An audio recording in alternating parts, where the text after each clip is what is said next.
pentingnya kesehatan. Kesehatan yang kita butuhkan itu terpenting 3 perkara. Pertama, hati. Yang kedua, badan. Yang ketiga, akal. Bapak Ibu yang saya hormati, kesehatan berkaitan dengan hati. Kalau seorang hatinya baik, hatinya sehat, seluruh anggota tubuhnya menjadi baik. Makanya dalam hadis, ala wa inna fil jasadil mudghah idza saluhat saluhal jasadu kullu. Kata Nabi, ketahuilah sesungguhnya dalam jasad itu ada segumpal darah. Kalau baik, semuanya baik. Kalau rusak, semuanya rusak. Ala wahyal qalb. Ketahuilah itu hati. Menunjukkan betapa penting kesehatan hati. Kalau seorang hatinya baik, Bapak Ibu, semangat ibadah meningkat. Mengedepankan negeri akhirat. Jauh dari kemaksiatan, pelanggaran syariat. Kalau seorang memiliki hati yang baik. Demikian pula kesehatan badan juga demikian penting. Apa pentingnya kesehatan badan kita? Modal terbesar menggapai maslahat dunia agama itu salah satunya kalau badan kita sehat. Makanya dalam riwayat Bukhari, beliau sallallahu alaihi wasallam katakan, nikmatani maghbunun fihi makatsirun minan nas, as-sihah wal farah. 2 kenikmatan yang kebanyakan manusia lupa, kesehatan dan waktu luang. 2 nikmat ini diterangkan oleh para ulama merupakan modal mendapatkan kebaikan dunia, kebaikan agama. Orang kalau sehat, waktunya luang, bisa ibadah, bisa bekerja, modal mendapatkan kemaslahatan agama, kemaslahatan dunia. Makanya kalau orang tua dulu nggak punya apa-apa, ora popo, sing penting awake sehat. Karena kesehatan itu modal untuk mendapatkan kebaikan. Demikian pula Bapak Ibu, kalau seorang diberikan nikmat sehat, semua kenikmatan itu terasa nikmat. Nikmatnya makan, kalau badan kita sehat. Kalau badan kita tidak sehat, dikasih makanan yang orang katakan enak. Nyok, sate bakar. Begitu kita makan, kok sate rasanya pahit. Belinya di mana ini? Bukan satenya yang pahit. Karena badan kita yang gak enak, makanan enak terasa tidak enak. Kasur yang empuk, Bapak Ibu, kita bisa menikmati untuk istirahat kalau badan kita sehat. Tapi kalau badan kita nggak sehat, kita tidur di atas tempat tidur yang nyaman, tangi turun berundel, awak loro kabeh katanya. Kenapa? Badan kita yang nggak sehat. Semua kenikmatan Allah itu bisa kita nikmati kalau badan kita sehat. Bapak Ibu, makanya dalam hadis, siapa yang bangun tidur mendapatkan 3 perkara, kata Nabi, dikumpulkan dunia seisinya. Man asbaha minkum aminan fi sirrihi mu'afan fi jasadihi indahu qutu yaumi faka'annama hizat lahu dunya. Siapa yang bangun tidur diberikan keamanan dalam dirinya, kesehatan dalam tubuhnya, hari itu masih memiliki makan, seakan-akan dikumpulkan dunia seisinya. 3 nikmat: sehat, aman, duwe pangan. Faka'annama hizat lahu dunya, seakan-akan dikumpulkan dunia seisinya. Betapa besar, betapa penting kesehatan badan, Bapak Ibu, mengantarkan seseorang bisa menikmati semua nikmat. Lah masuk padanya yang ketiga, termasuk kesehatan yang penting itu kesehatan akal.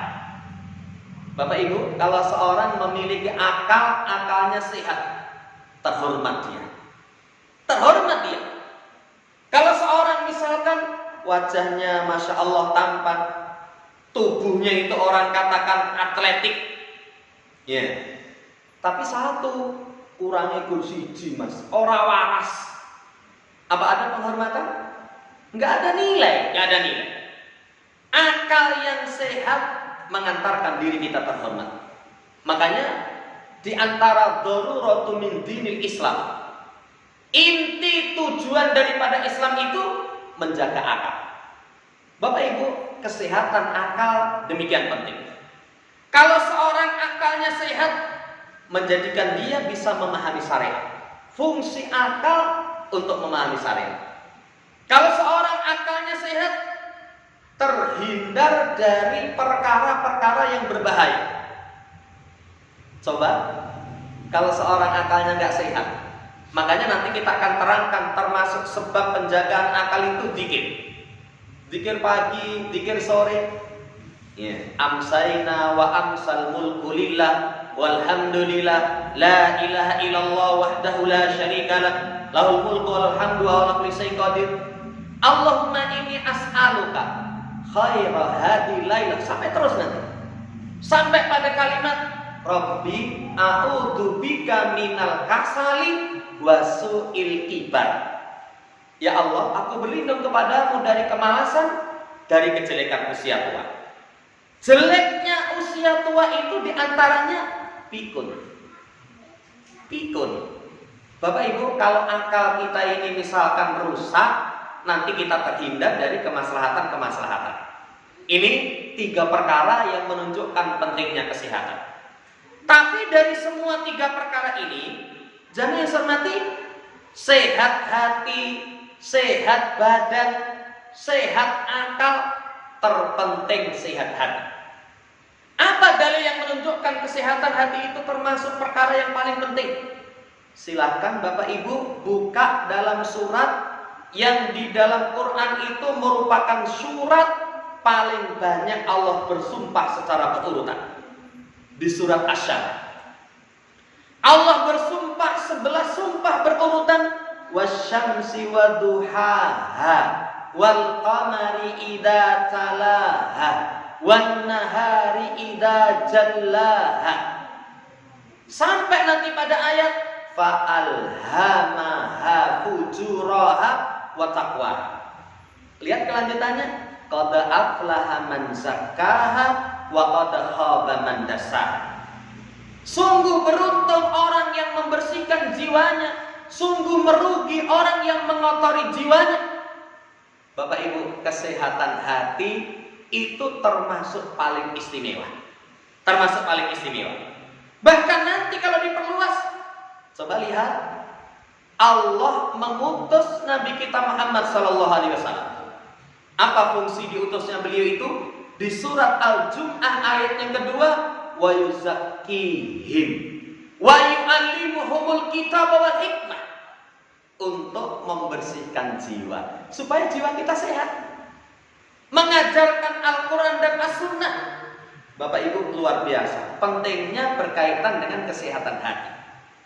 Pentingnya berkaitan dengan kesehatan hati itu Allah sebutkan dalam Quran, yauma la yanfa'u malu wala banun illa man atallaha biqalbin salim. Satu hari kelak tidak bermanfaat harta dan anak. Padahal kalau di dunia, apa yang kita banggakan? Harta. Apa yang kita banggakan? Anak. Kita kalau ngobrol sama orang, alhamdulillah usaha lancar. Kita kalau bincang sama orang, alhamdulillah anaknya berapa? 5. Yang pertama, ini sudah merintis usaha berhasil. Yang kedua, ini sudah kerja di tempat yang mapan.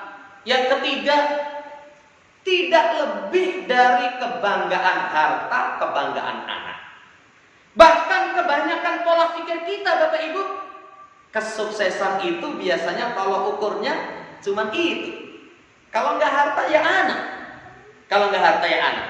Ketemu dengan teman, lihat anaknya cakep, bagus, pinter, hartanya melimpah. Apa kalimat kita? Bos, saiki wis sukses no.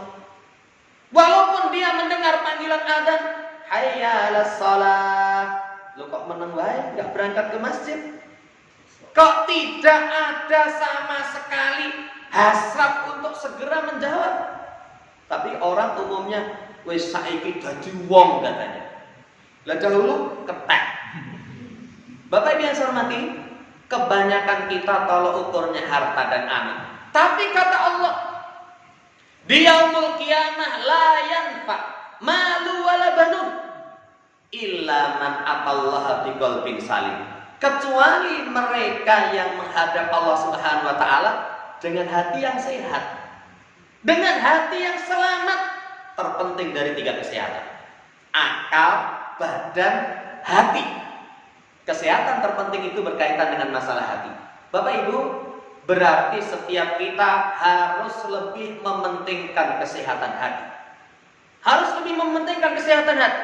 Walaupun kebanyakan manusia, sampai sebagian orang yang soleh itu mengatakan, ya ajaban minan nas, ya bekuna alaman mata jasaduhu, wala ya bekuna alaman mata qalbuhu. Sebagian orang soleh itu mengatakan, wahai manusia, kalian itu mengherankan. Kowe iki marakne gumun gitu. Kenapa kalian semua itu mengherankan? Kalau ada orang yang fisiknya mati, nangis. Orang kalau fisiknya mati, ada orang yang meninggal, ditangisi. Bahkan kalau tokoh, itu sampai hujan air mata di pelosok negeri. Ketika ada orang yang fisiknya mati, Bapak Ibu ditangisi. Tapi kalau orang yang hatinya mati, sama sekali gak menangis. Kapan seorang hatinya mati? Dibacakan ayat, gak tersentuh. Diingatkan tentang jannah, gak ada pengharapan. Diingatkan tentang neraka, gak ada perasaan merinding. Kalau hati seseorang mati, kadang biasa-biasa itu. Bapak Ibu, kalau kematian berkaitan dengan fisik, itu cuman putus dari kenikmatan dunia. Makanya kata Nabi, aksiru dzikra hadimil ladat. Perbanyak oleh kalian mengingat pemutus keledatan. Apa pemutus keledatan itu? Al-maut. Kalau orang meninggal, terputus dari kenikmatan dunia. Makanya kalau orang mati, kenapa kok matanya kita pejamkan? Karena nanti kalau ada orang sudah meninggal, biasanya matanya mengikuti kemana roh itu menghadap Allah Subhanahu wa taala, dicabut. Begitu-gitu, sunnahnya ditutupi. Setelah ditutupi, doa. Nanti para fuqaha supaya nanti posisi tubuhnya ditata. Karena kalau sudah terlanjur dingin, mati ini jingkrung, nanti sulit diatur. Ya. Setelah itu dimandikan, dikafani, disolatkan. Kenapa kok nggak dimandikan? Kok dimandikan? Nggak bisa mandi sendiri. Nggak bisa mandi sendiri, disolatkan. Bapak Ibu, kalau orang sudah meninggal, terputus dari kelezatan dunia. Makanya kalau orang tua dulu katakan, orang itu hasratnya kepada dunia nggak akan putus kecuali mati. Kecuali disuapi kepada dia gelu. Gelu itu kalau orang Jawa lemah, dikepeli, biasanya dipakai ganjel jenazah. Ya. Ketika orang masih hidup, sudah seleranya dunia itu nggak pernah berhenti. Pesan sepatu, Mas, gawe ke sepatu sing 50 tahun ora ganti. Lah umure karek 2 tahun, pesene sepatu 50 tahun. Hasratnya kepada dunia nggak akan berhenti.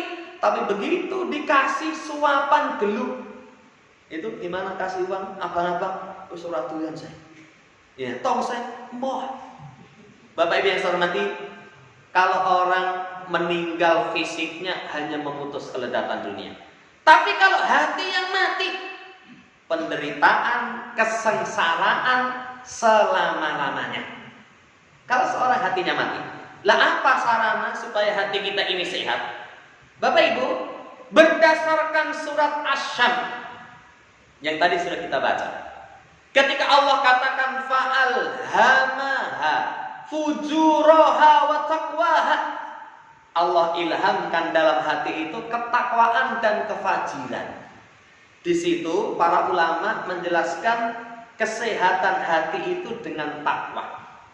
Makanya kalau hati kita pengen sehat, cukup kata simpelnya takwa.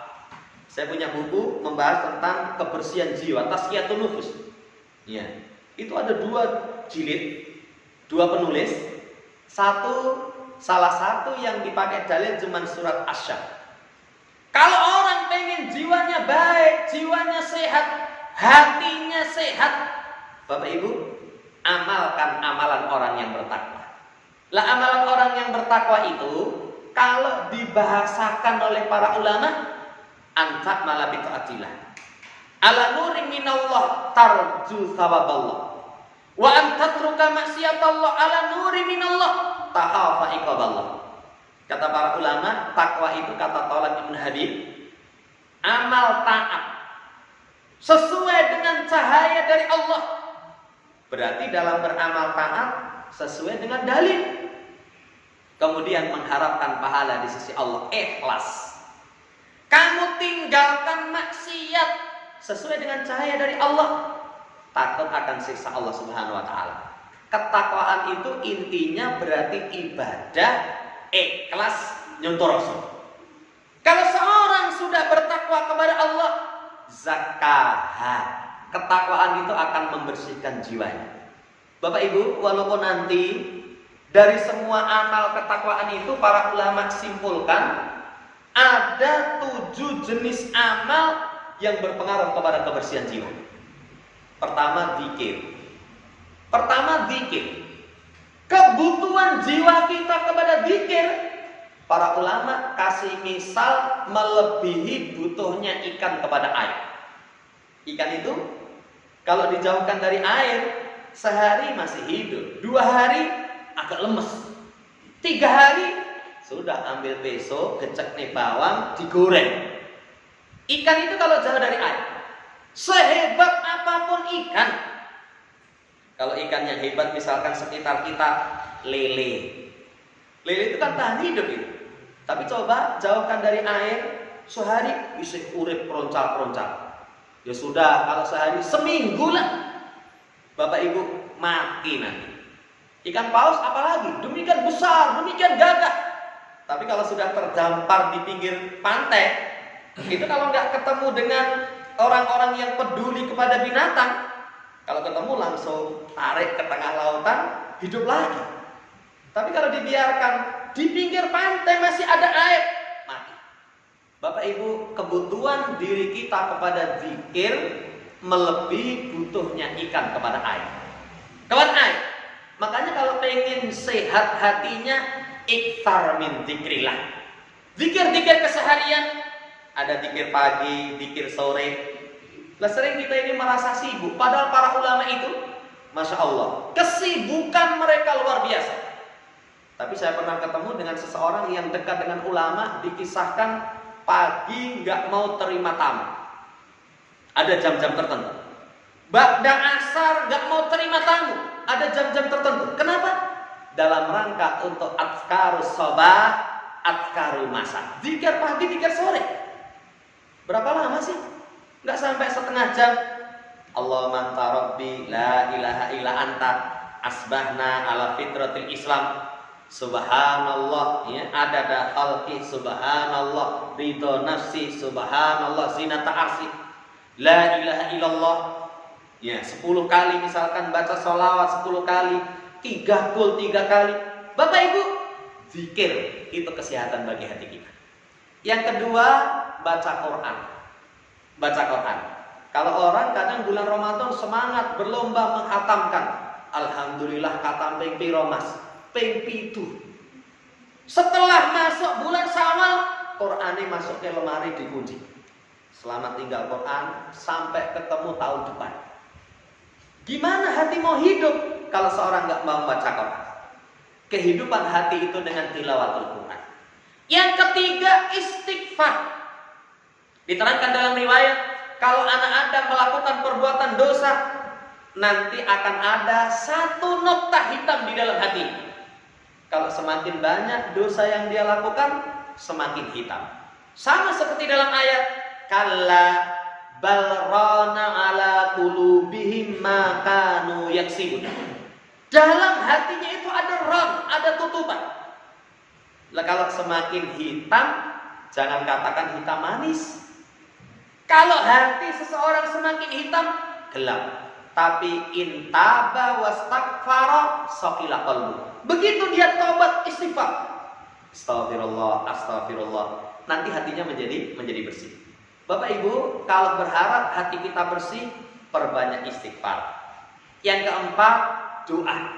Apa doa supaya diberikan kebersihan hati? Allahumma ati nafsi taqwaha wa zakkiha. Ya Allah, datangkan kepada jiwaku ini ketakwaan, bersihkan dia ya Allah. Minta sama Allah Subhanahu wa taala diberikan hati yang baik. Yang keempatnya doa. Yang kelimanya baca sholawat. Yang kelimanya membaca sholawat. Kalau seorang membaca sholawat, nanti Allah akan keluarkan dari kegelapan menuju cahaya. Mendapatkan cahaya dari Allah.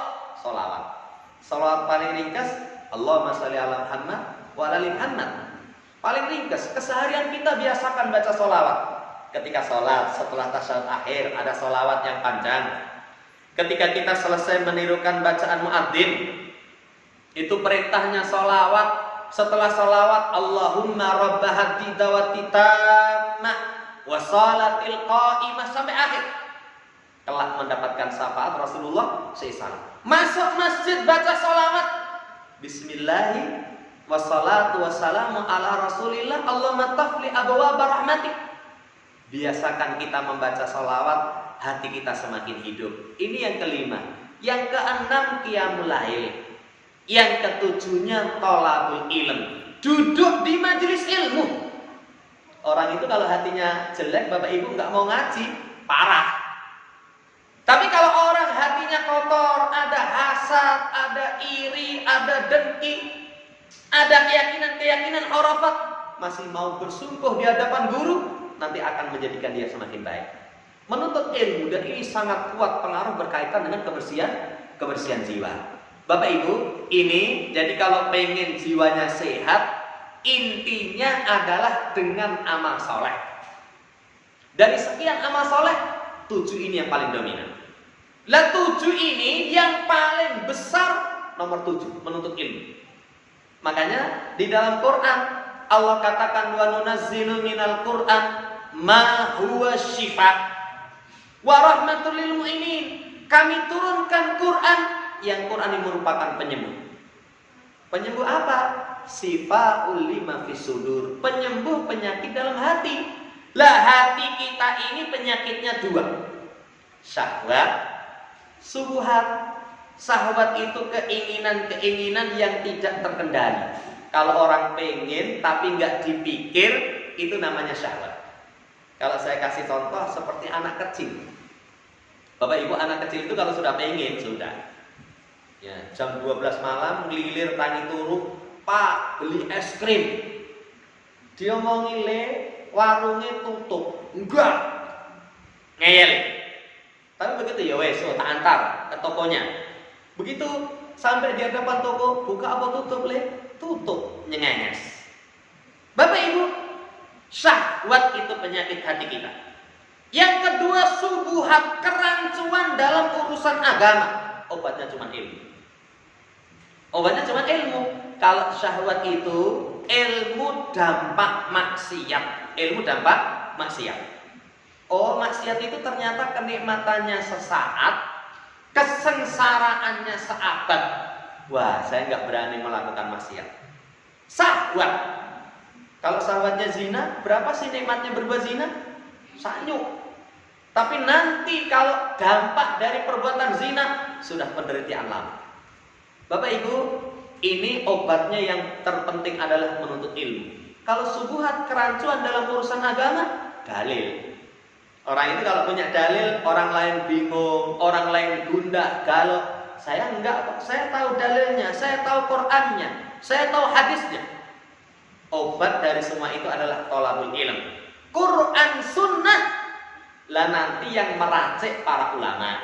Jadi Quran sunnah itu bahan yang meracik para ulama. Jangan Quran lah pilih memahami, tak pahami dewi, kacau.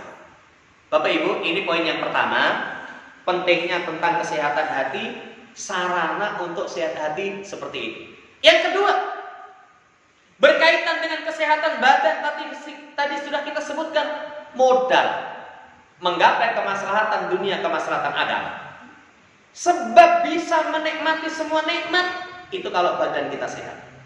Lah apa upayanya supaya badan kita sehat? Pertama, jaga syariat Allah. Nanti kata Nabi SAW, "Ifadillah yahfadka." Jaga Allah, Allah akan menjaga. Kapan seseorang menjaga apa yang merupakan batasan Allah, Allah akan berikan kepada dia kesehatan. Tapi kalau ada batasan dia langgar, sirik dia terjang, fisiknya rusak nanti. Zina dia terjang. Kan zina dalam syariat kita supaya jaga, jangan lakukan. Ya, walladzina hum li furujihim hafizun. Sifat orang yang baik itu terhadap kemaluan mereka jaga. Kalau orang berbuat zina, sudah macam-macam penyakitnya. Aib, penyakit yang sampai sekarang belum ada obat. Jenenge wis medeni, kena penyakit raja singa. Jenenge wis raja singa lah. Itu kenapa? Dampak ketika seorang nggak menjaga aturan syariat. Misalkan makan daging babi. Wow, ini bipang, babi panggang. Bapak Ibu, dalam syariat kita haram, tidak diperbolehkan. Kalau seorang memakan daging babi, kata Syekh Taimiyah, daging babi itu biang perangai buruk. Kan makanan itu berpengaruh kepada tabiat. Makanya kalau orang makan daging unta, kenapa membatalkan wudu? Tapi kalau daging kambing enggak. Kambing itu tabiatnya baik. Tapi kalau unta itu salah satu tabiatnya pendendam. Unta itu kalau masih kecil kita sakiti, ya kalau bahasa kita titenono tusuk gede. Itu pernah itu dalam riwayat seorang ketika unta masih kecil disakiti. Begitu dewasa ontane masih kelingan diselentak. Bapak Ibu, makanan itu mempengaruhi tabiat. Lah termasuk istimewanya korma itu ternyata melembutkan jiwa, ini kata para ahli. Melembutkan jiwa. Bapak Ibu kalau pengen jiwanya, badannya sehat, jaga batasan-batasan syariat. Makan daging babi perangai buruk, karena babi itu binatang yang paling rakus. Karena babi itu sumber sifat homo. Ya. Karena semua binatang itu berpengaruh kepada tabiat seseorang. Makanya kalau orang kafir makanannya babi, rakus. Ya, itu sudah kalau orang kebiasaan makan babi, opo wae itu mesti doyan. Ya, gimana? Ya, ayam bakar doyan. Ya, gimana ini? Sate iwak usah. Dulu di Solo itu ada jualan itu tulisannya kawi usah. Sebelum sama Mui diperintahkan yen dodolan sing jelas. Ya, sate jamu. Kawi usah itu ternyata dibalik iwak as. Wah, tapi kalau orang kan kepleco. Nah, saya punya teman itu awake rapena. Di jalan itu ada sate jamu. Dia iseng-iseng mampir, dikiranya itu maraknya sehat tenan. Pakai baju koko, tahu kopiah ireng itu. Begitu mampir, "Bapak, mohon maaf. Ini enggak boleh untuk Bapak." Bakulnya apa ya? Kalau bakulnya enggak apa, wis ben mangan kono ben jegok gitu. Yeah. Bapak biasa mati berpengaruh kepada tabiat. Kalau orang kafir membiasakan diri makan daging babi, rakus. Ya, orang kafir itu apa saja sudah. Aspal, kolu. Yeah. Krikil, kolu. Itu kalau pekerjaannya ini pembangunan, semuanya ini piro ini? 100, ngerti-ngerti cuman 75. Selawe sak kolu. Bapak biasa mati. Ini kiat yang pertama. Kalau seorang pengen fisiknya sehat, jangan melanggar batasan syariat. Yang kedua, kalau pengen diberikan kesehatan berkaitan dengan fisik, jaga pola makan. Dalam agama kita itu Bapak Ibu, etika seseorang ketika makan itu yang harus diperhatikan 3. Apa 3 itu? Pertama, kulu mimma fil ardi halalan thayyiban. Makan dari apa yang di muka bumi halal baik. Berarti kalau orang pengen badannya sehat, ketika dia makan, pastikan yang dia makan itu halal. Ya, halal pun belum cukup, harus baik. Apa contohnya Bapak Ibu? Kopi. Halal apa enggak? Halal. Ya, kecuali kalau kopi luwak yang asli, ya itu ada pembahasan di kalangan para fuqaha. Ya kan, dimakan luwak, kemudian dikeluarkan, diumbah, dijemur itu. Ya, itu nanti ada pembahasan di kalangan para fuqaha. Bapak Ibu, kopi misalkan halal, tapi kalau orang yang darah tinggi ngopi, jangan. Halal tapi bagi dia tidak thayyib. Kalau pengen sehat fisiknya, pastikan halal, yang keduanya thayyib. Sambal halal, tapi kalau orang punya sakit mah, apa berani dia makan sambal? Ayo Pak, ini makan bakso ini. Bakso ki koncone sambal, marane seger. Ya. Wah, saya enggak berani. Sambal itu halal loh Pak. Kok enggak berani piye toh? Ya wes, nekato. Satu mangkok, loro mah. Sendoknya ambil sendok yang besar, jimuk sambal, tumplake neng mangkok. 3 sendok. Begitu malam, wah, mantep ini, anget ini. Tunggu coba nanti sore opnam ke rumah sakit. Bapak Ibu, pastikan selain halal, thayyib. Ini patokan dalam makan. Yang ketiga, patokan dalam makan itu kulu wasrabu wala tusrifu. Kata Nabi, makan minum jangan berlebihan. Halal, halal. Thayyib, thayyib. Tapi jangan berlebihan. Kalau seorang makan minum berlebihan Bapak Ibu, nanti menjadikan dia tidak sehat fisiknya. Coba di masa sekarang, sumber penyakit itu kebanyakannya makan minum yang berlebihan. Kakean ngombe legi. Akhirnya sakitnya sakit gula. Kakean uyah, darah tinggi. Walaupun halal, walaupun baik, berlebihan tidak baik. Makan nasi baik, tapi kalau berlebihan nggak baik. Saya ketemu orang yang ahli herbal, dia cerita tongseng itu sehat, baik. Tapi Mas, wes, ndak esok mangano tongseng kambing. Hari ini tongseng, besok tongseng, besok tongseng, besok tongseng, sesuai stroke. Walaupun halal. Kalau seorang pengen sehat fisiknya Bapak Ibu, perhatikan pola makan. Dalam tuntunan syariat kita 3. Halal, baik, yang ketiganya adalah tidak berlebihan. Kemudian yang ketiga, kalau pengen seseorang itu diberikan kesehatan fisik, itu berikan haknya badan. Fakti kulati hakin hak. Kata Nabi, yang punya hak itu berikan haknya. Apa haknya badan? Haknya badan itu pertama, kalau di luar kemampuan jangan dipaksa. Misalkan badan kita mampunya melek. Nah, jenengan kalau melek, saya biasanya jam 9 masih kuat. Jangan dipaksa, wis gawean ini harus rampung melek sampai jam 2 malam. Begitu matanya wis kitel-kitel gitu. Wah, ini rasa melek itu di kopi. Ngombe ini kopi. Wah, ngombe ini kopi, orang melek itu raupi kopi. Wah, kopi gue raup ya. Bapak Ibu, wis sambel, wis apa balsem. Kalau seorang di luar kemampuan dipaksa, bahaya, fisiknya nggak akan baik. Kalau seorang punya kemampuan mengangkat barang, berapa ukuran Bapak ngangkat barang? Oh, saya paling pol 30 kilo Mas. Jangan paksa ngangkat 50 kilo. Nanti kalau ngangkat 50 kilo dipaksa boyoke kambuh. Bapak Ibu, berikan hak badan. Hak badan itu jangan dibebani di luar kemampuan. Kemudian hak badan itu berikan istirahat. Berikan istirahat. Dalam syariat kita, ba'da isya itu sunahnya tidur. Nah, nanti setelah itu bisa bangun waktu akhir malam. Itu dalam rangka memberikan hak badan. Dalam Islam itu Bapak Ibu ada namanya sunnah qailulah. Qailulah itu tidur siang.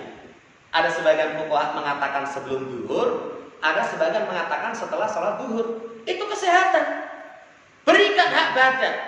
Kalau hak badan kita sehat, kita pengen sehat, itu berikan hak badan. Waktunya istirahat, istirahat. Kalau enggak, banyak masalah nanti. Saya pernah di satu masjid ngisi jamaahnya itu Masya Allah dosen, ya pekerjaannya sekian tahun berkeluarga itu nggak punya rumah. Setelah itu bisa beli tanah pinggir jalan, bangun. Saking senengnya, pagi itu setelah subuh ke proyek. Ada batako, dekatkan, pasir, dekatkan. Begitu sudah keringetan, pulang, mandi, ke kampus ngajar. Pulang dari kampus, jujuk ke proyek lagi. Sampai sore, saking senengnya. Tapi perhatikan Bapak Ibu, setelah itu karena harusnya istirahat dia nggak istirahat, tangi turu itu separuh tangannya nggak bisa diangkat. Loh gini gini. Karena nggak memberikan hak badan. Kalau pengen berharap badannya sehat Bapak Ibu, yang ketiganya adalah berikan hak badan. Hak badan yang kedua istirahat. Yang pertama jangan bebani di luar kemampuan. Yang ketiganya badan kita kalau sakit diobatkan. Ya jangan wis pelosok glerek-glerek. Lah enggak kamu minum obat, wis ben lah, enggak dirasakan. Lah banyak kalau orang sakit enggak dirasakan, akhirnya tumpuk, bahaya nanti. Bapak Ibu, ini yang kedua berkaitan dengan kesehatan badan, sarananya tidak lepas dari 3 perkara ini. Menjaga ketentuan syariat, menjaga pola makan, memberikan hak badan. Yang terakhir akal. Tadi sudah kita sampaikan kalau orang akalnya sehat, terhormat dirinya. Tapi kalau orang akalnya nggak sehat, nggak diajeni kok. Wih gelem piye nikah sama ini? Mana ini perempuannya itu cantik sekali. Cuman satu sayangnya, 97. Jadi otaknya itu nggak genep 100. Wah, kok tahu-tahu guyu-guyu dewe. Apa mau? Nggak mau. Bapak Ibu, menjadikan seseorang itu tidak terhormat. Akal itu mengantarkan seseorang memahami syariat, semakin kenal dengan Allah Subhanahu wa taala. Sekian ayat. Fabi ayyi ala'i rabbikuma tukadziban. Loh, ayat mana yang kalian dustakan? Sekian ayat kauniyah Allah beber. Kapan seseorang bisa membaca ayat kauniyah? Kalau akalnya sehat. Kalau akalnya nggak sehat, walaupun dibukakan pintu ayat kauniyah, nggak mungkin mendapatkan hidayah.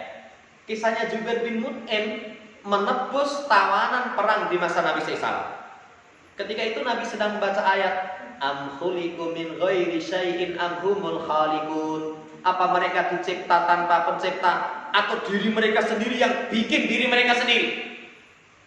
Jubair bin Mut'im itu cerdas mikir. Iya ya. Mosok dicipta tanpa pencipta? Nggak mungkin. Masa menciptakan dirinya sendiri? Lebih tidak mungkin. Kan kita ini ada, sebelumnya nggak ada. Mosok sesuatu yang nggak ada bisa mengatakannya ada. Dia pikir dengan akalnya. Kata beliau, kada qalbi ayatil. Hampir saja hatiku mabur. Keimanan bersemayam waktu itu dalam hatiku. Bapak Ibu, kalau seorang memiliki akal yang sehat seperti itu. Ya, ini pentingnya. Lah apa sarananya supaya akal seseorang itu sehat? Pertama sarananya jadikan akal kita tenang.